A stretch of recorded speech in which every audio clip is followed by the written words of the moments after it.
তেল গরম হয়ে গেছে, এখন মাছগুলো সাবধানে দিয়ে দেব।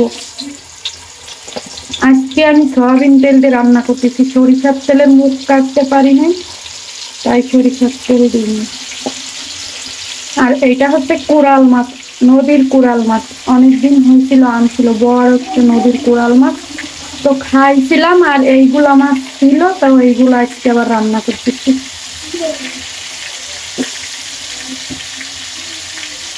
দেখছেন কাটা দেখে বুঝতে পারছেন কত বড়।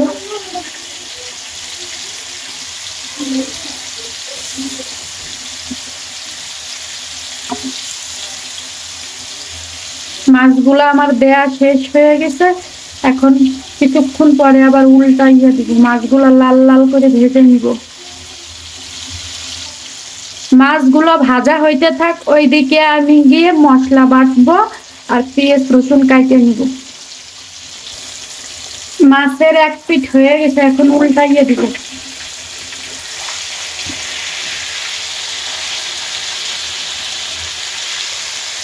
মাছের ভিতরে কাটা নাই তো, এই মাছগুলো নরম মনে হয় এই জন্য।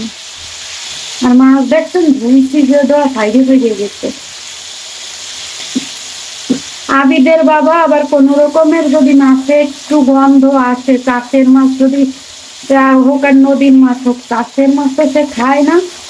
আর ভুল ভবিষ্যৎ খায়, আমাদের জন্য অনেক রুই মাছটা বেশিরভাগ যতটুকুন চেষ্টা করে নদীর মাছ আনার, তারপরে আনলে খাইতে চায় না। জোর করে যদি খায়, যদি একটু গন্ধ পায় তো আবার খায় না। এই জন্য তার জন্য মাছ রান্না করলে না সবসময় ভয়ে ভয়ে থাকা লাগে। আর বেশি করে লবণ আর লেবু দিয়ে ধুই, তাহলে কোনো গন্ধ আসে না। মাছগুলা সব উল্টানো হয়ে গেছে, যে কাটা নাই তো এখানে একটু ভেঙে গেছে, সমস্যা নাই। এখন আমি মাছগুলো ভাজা হয়ে গেছে, এখন সব তুলে নেব। চুলার জালটা একটু কমাই দিই, না হলে পুড়ে যাবে।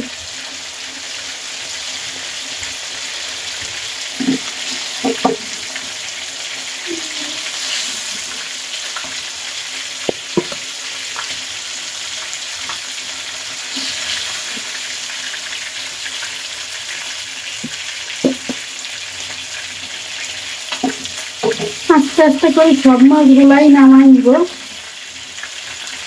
সাবধানে নামানো লাগবে। দেখেন মাঝখানে কোনো কাটা নাই তো, খুলে খুলে গেছে।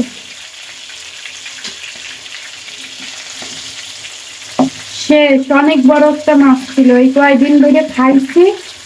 আগে কতদিন খাইছি, আর আজকে যেগুলো ছিল সব রান্না করছি।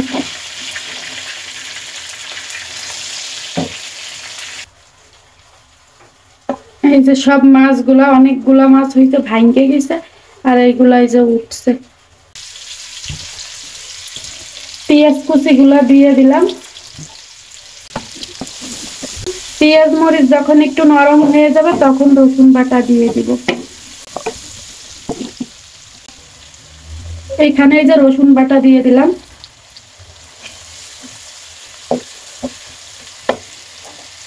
এই জায়গায় আরো রসুন আছে, এইটুকুন ধুয়ে দিয়ে দিব।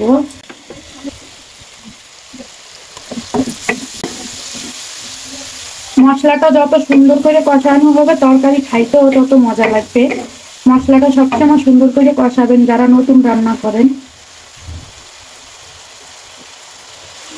মশলাটা ঢেকে দিন যাতে আরো সুন্দর ভাবে কষানো হয়। মশলাগুলো কিন্তু অনেক সুন্দর ভাজা ভাজা হয়ে গেছে, দেখতে পাচ্ছেন, একটু কাঁচা গন্ধ নাই। এখন আমি শুকনা মশলাগুলো দিয়ে দেব, বাকি যে গুঁড়া মশলাগুলো দেয়া লাগে। একটু পানি দিয়ে নি তার আগে, না হলে পুড়ে যেতে পারে। অফ ক্যামেরায় হলুদের গুঁড়া দিছি, আর এই যে জিরার গুঁড়া দিয়ে দিলাম। আসলে শুকনা মরিচ দিব না, শুকনা মরিচ মাছ ভাজার সময় দিছি মরিচের গুঁড়া। আর এখন এই যে কাঁচা মরিচ দিয়ে রান্নাটা করব, কালার যেমন হোক, খাইতে ভালো লাগলেই হলো। একটু জালটা বাড়াই দিলাম।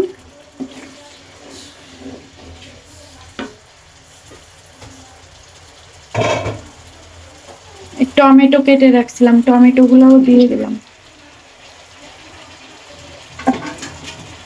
পাকা পাকা টমেটো এরকম আমার কাছে সবটাই ভালো লাগে, যাতে দিব সেই তরকারি খাইতে ভালো লাগবে, কিন্তু আবিদির বাবা বেশি পছন্দ করে না, এই জন্য আসলে বেশি দিতে চাই না।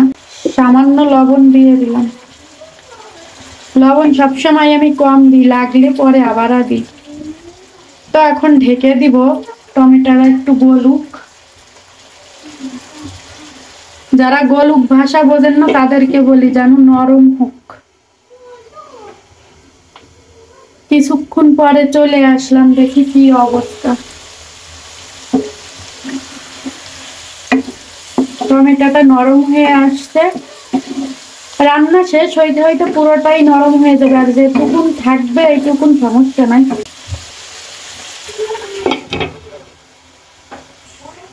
আসলে গরম পানি দিতে পারলাম না, রাইস কুকারে রান্না করি তো, ভাত ওই দিক দিয়ে, তো ঠান্ডা পানি দিয়ে দিলাম। যেখানে পানি গরম করি ওইখানে আবার রাইস কুকারের লাইন দেয়া, সেই জন্য দিয়ে দিলাম ঠান্ডা পানি। তো ঢেকে দিলাম, ব্লক আসুক। ঝোলটা ব্লক এসে গেছে, এখন মাছগুলো দিয়ে দিব। মাছগুলো সব ভেজে রাখা ছিল।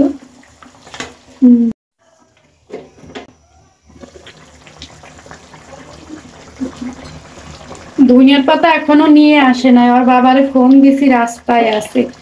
এরপরে ধনিয়ার পাতা দিয়ে দিব, আর জিরার গুঁড়া দিয়ে দিলে আমার রান্না শেষ। একটু ঝোল রাখবো।